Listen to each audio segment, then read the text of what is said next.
do przodu, 3 z nich witam od progu, gdy wracam do domu. I uwierz mi, ziomuś, nie mogę spuszczać z tonu, bo przyzwyczajone do pewnego poziomu są. Też mą energią ją biorę na serio wciąż, doskonałąc wraz z nią swą umiejętność artykulacji myśli przy mikrofonach. Jest to w domach, nie na salonach. Widzisz, ziomal, wieny rap to me dziedzictwo, ja z nim związałem przyszłość i idę przez życie mając go za wytyczną. Wierz mi, że gdybym mógł cofnąć czas jakąś metodą, poszedłbym drugi raz tą samą drogą. A mówią, że w życiu chodzi o nią właśnie, nie aby złapać, tylko gonisz, coś jest ważne. I jeśli pragniesz, to w końcu będziesz miał to jak zwał to.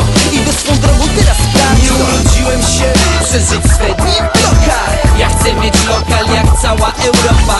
Daje mi kopa, że płacę tym, co kocham. Popatrz, my mamy królów na balkonach. Nie urodziłem się przeżyć swe dni w blokach. Ja chcę mieć lokal jak cała Europa.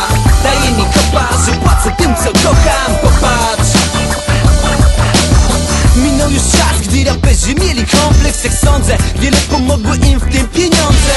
Ja sam mam problem, gdy pytają mnie o zawód. Jestem artystą, żyjącym z rapu i swego czasu był popularny wśród dzieciaków. Przyniósł dochody, po paru latach media ogłosiły koniec mody. To nie tragedia, ale naturalna kolej rzeczy. Dla mnie ten pop tylko hip-hop kaleczył. To środowisko hermetyczne jest i już. Chcesz robić disco, jesteś pizdą, lepiej wrzuć na luz. Choć promowany jest szacunek, tolerancja, nie będziesz szanowany, gdy sam utniesz sobie jajca. A jakby co, chętnie to za ciebie zrobią. Pojadą cię na forum anonimowo. Bronią je słowo, gdy czas na konfrontację.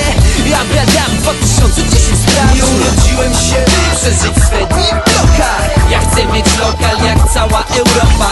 Daje mi kopa, że płacę tym, co kocham. Popatrz, my mamy królów na balkonach. Nie urodziłem się przeżyć swe dni w blokach. Ja chcę mieć lokal jak cała Europa.